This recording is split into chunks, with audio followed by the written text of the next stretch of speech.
Historical background, important acts.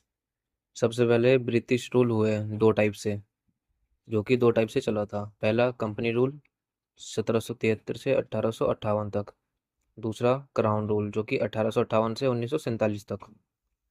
Act देख लेते हैं। सबसे पहले रेगुलेटिंग एक्ट 1773। इसमें क्या बंगाल के गवर्नर को गवर्नर जनरल ऑफ बंगाल बना दिया गया, और पहला गवर्नर जनरल कौन था? Warren Hastings. दूसरा पिट्स इंडिया एक्ट 1784। कंपनी को दो हिस्सों में सेपरेट कर दिया गया। कौन कौन से? Commercial, political. पॉलिटिकल को कंट्रोल करने के लिए 6 मेंबर बोर्ड ऑफ कंट्रोल बनाया गया।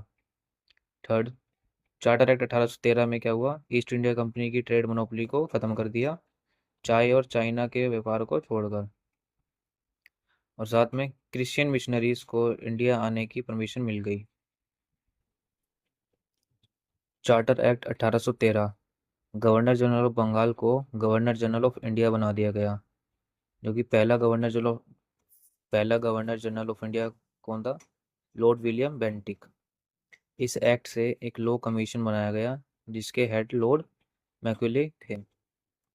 नोट: टोटल चार्टर एक्ट चार हुए थे। कब कब? 1793, 1813, 1833 और 1853। फिफ्थ में देख लेते हैं, government of India act 1858।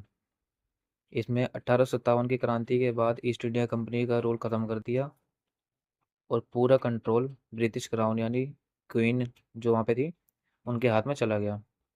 Governor general post को वाइसरॉय कर दिया गया। पहला वाइसरॉय कौन था? Lord Canning. सिक्स्थ है Indian council act 1909, Morley Minto reform. इस एक्ट से सेपरेट इलेक्टोरेट शुरू हुआ, यानी मुस्लिम के लिए अलग से चुनाव सीट रिजर्व की गई। इसलिए लॉर्ड मिंटो को फादर ऑफ कम्युनल इलेक्टोरेट कहते हैं। और इसी एक्ट में सत्येंद्र प्रसाद सिन्हा वाइसरॉय की एग्जीक्यूटिव काउंसिल ज्वाइन करने वाले पहले इंडियन बने थे। एक तरह से लो मेंबर भी थे ये। Seventh act, government of India act 1990, मॉन्टेगो Chelmsford reform. Dyarchy province states में डायरकी लगाई गई, जहां सब्जेक्ट को ट्रांसफर एंड रिजर्व में डिवाइड किया।